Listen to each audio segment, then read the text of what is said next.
Hey, I'm Seth from Curry Bonnet here with my Skydive Scorcher Elemental Hero deck profile. This is a really bad deck, I'll preface that, but it's super fun. It's the closest you can get to like an anime Jaden deck, probably, and still win a couple games. It really is based off of doing basic fusion combos, going into like the old Elemental Hero fusions, and using Skydive Scorcher to just clear your opponent's board and hopefully burn them to death. You can do the normal mass change stuff in it, but that's not as consistent, obviously, because you're doing a whole different engine. Again, deck's not good, but it's super fun. So start off with the main deck. 3 Bubble Man. He pulls into Absolute Zero, he pulls into Acid, and he's a really bad draw too if you need him, so I wouldn't run him any less than 3.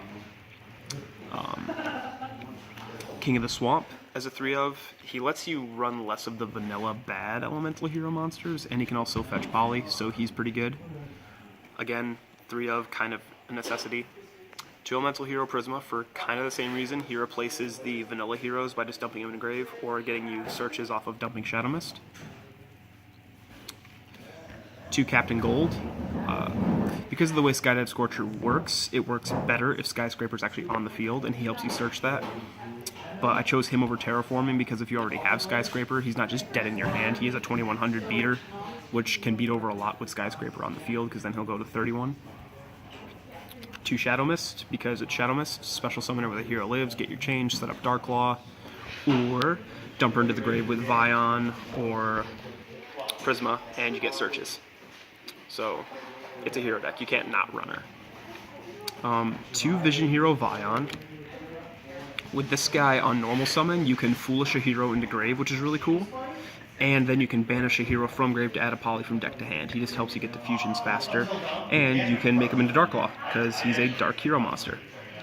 I wasn't super impressed when he came out, but after trying him and actually putting him in the deck, he works pretty cool. Then, 1 of each of the original vanilla heroes. Avion, Burstinatrix, Clayman, Sparkman. Just because you need like the hard targets sometimes to go with King of the Swamp. But yeah, just 1 of each of them, because you can dump them for all sorts of stuff. And then 1 Elemental Hero Honest Neos. I really want to find room for 2 of him, because he's a searchable Honest for the deck, and sometimes you need 2 of them per game. But for now, just at 1. And if you somehow manage to get him onto the field, he's also pretty good, but that has never happened in this deck. So that's it for the monsters. Onto spells and traps, which is mostly spells.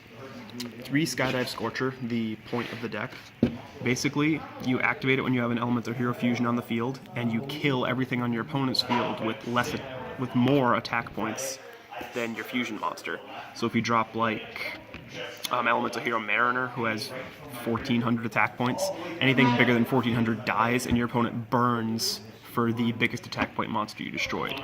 If you have Skyscraper, they just burn for all their monsters. So if they have like 3 or 4 2k monsters on the field, you burn them for all that, and hopefully you can attack them for a game on the next round. So this is kind of the point of the deck.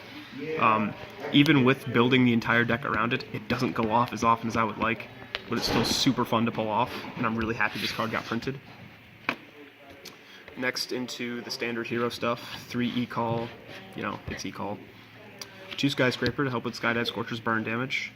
2 A Hero Lives instead of 3, just because the deck already has a lot of search power. The special summon is nice, but not necessary. 2 Poly, because you have 1,000,000,001 ways to search it.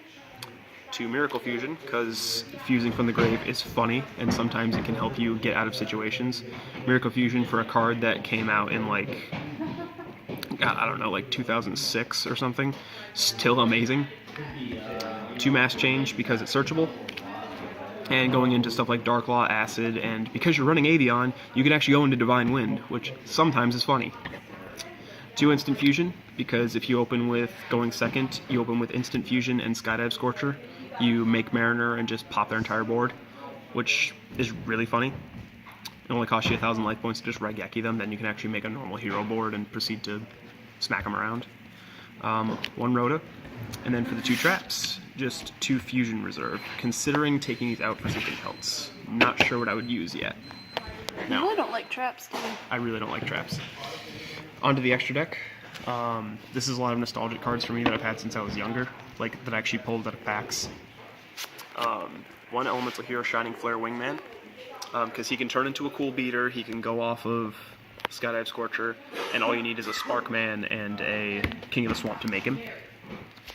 2 Flame Wingman, because it wouldn't be Skydive Scorcher without the monster whose attack it's named for. With Skyscraper on the field too, his burn people to death effect can be kind of funny. And then just like one of all the bad heroes. 1 Thunder Giant, 1 Rampart Blaster, 1 Steam Healer, which actually can come up against Trickstars once in a while. They burn you your opening turn, then you just attack into it, into something off of Skyscraper and gain a bunch of life points back. 2 Mariner for the instant fusion target. Then for the Omni heroes, we play Great Tornado, because again, we run Avion. Absolute Zero. Everyone who plays heroes knows how great this is. Mash change into acid off of this guy, and bite all your monsters, bite all your spells and traps. During the battle phase, dumb. And then the Shining, because you do end up banishing a lot of stuff, and people like banishing a lot of your stuff this format, so this guy can actually get pretty big. Then for the masked heroes, you just play 1 Divine Wind, because you actually can, 1 Acid, 1 Koga, and of course, 1 Dark Law. And that's the deck. It's, like I said, not great, but it's really fun. And being able to play like all the old bad vanilla heroes in a deck that can actually kill people once in a while can be really entertaining. And overall, I had a great time building the deck, and I usually have a really good time playing it, because either you die so quick you just get to go into game 2 and potentially go off, or you can actually stall people out just with all of like the heroes' floodgate effects, and it can be turned into a really back and forth fun game.